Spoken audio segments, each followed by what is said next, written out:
நேற்றைய நடந்த ஒரு அகால விபத்து.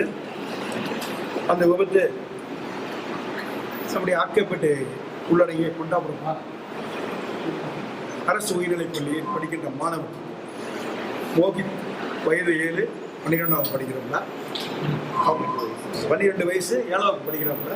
அவருடைய தாப்பனார் பெயர் சரத்குமார். ரேம்ப் சுவர் அவர் மேலே விழுந்து அந்த இடத்துலேயே அகலமரணம் அடைஞ்சார். அந்த மரணத்தை கேட்டவுடன் மாண்பு தமிழக முதல்வர் அவர்கள் அவர்கள் குடும்பத்திற்கு 5 லட்சம் நிதி உதவியும், அடுத்து அவருடைய சரத்குமார் அவருடைய தகப்பனருக்கு அரசு பணி தகப்பனருக்கு சௌந்தர்யம்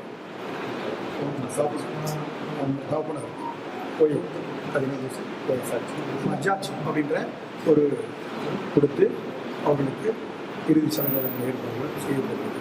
அந்த பணிகளை மாண்பு தமிழக முதல்வர்கள் குறைவுகளோடு உடுக்கை எழுந்தவன் போல இடுக்கன் கலைமான் நட்பு என்ற பொருளுக்கு ஏற்ப அந்த குடும்பத்திற்கு மாண்பு தமிழக முதல்வர்கள் நிதி உதவியும் அவர்களுக்கு அரசு வேலையும் வழங்கியிருக்கிறார்கள்.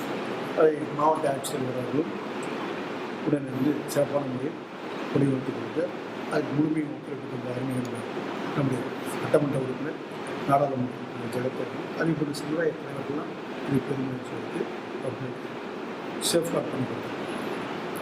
சார் எந்த துறையில் வந்து அவங்களுக்கு வேலை கொடுத்துருக்கு சார் அவருக்கு? ஊரக வளர்ச்சித்துறையில் கொடுத்துருக்காங்க. இவ்வளோ காலதாமதம் காரணம் 24 மணி நேரம் ஆயிடுச்சு. நெக்ஸ்ட்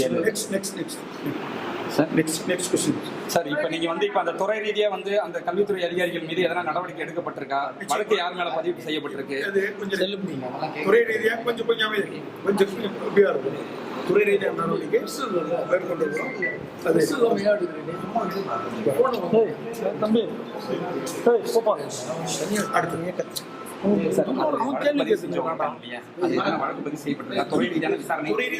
குழுக்கள் எதனா அமைக்கப்பட்டிருக்கா? போஸ்ட்மார்ட்டம் ரிசல்ட் ஒன்றும் வரல.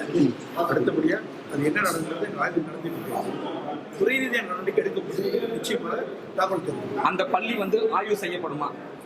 ஆய்வு செய்த பேர்லாம் சொன்னாங்க. ஆய்வு எடுக்கப்பட்டு நடவடிக்கை எடுக்கப்பட்டு சொன்னாங்க. நாளைக்கு அந்த பள்ளி திறக்கப்படுமா? நிச்சயமா. இன்று விடுமுறையில் இருக்கு.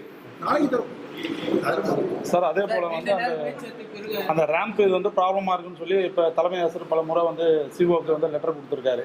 அப்படி இருந்தும் அவங்க நடவடிக்கை எடுக்காத காரணம் அதை கட்டித்தர வந்து கிளாஸ் நடத்தல. இந்த பிள்ளை வந்து மரம் நட்டுருக்காப்புல, மரத்தை நட்டுருக்கா உட்காந்து நாங்கள் சாப்பிட்டுருக்காங்க. ஆக்சுவலி இந்த கிளாஸ் ரூம் வந்து வேற, அது கிளாஸ் ரூம்லேயே கிடையாது. ஆக்சுவலி கிளாஸ் ரூம் விட்டு அந்த பிள்ளை தம்பி பிள்ளை அதை மாற்றி வந்து அங்கே போயிருக்காங்க. அவன் நட்டு வச்ச மரம், அந்த மரத்தை பக்கத்தில் கொஞ்சம் சாப்பிடணும். அது வந்து பிளே ஸ்டோர் மற்றும் ஆப் ஸ்டோரில் இருந்து பாலிமர் செயலியை QR கோடு மூலம் பதிவிறக்கம் செய்யுங்கள். செய்திகளை உடனுக்குடன் பெறுங்கள்.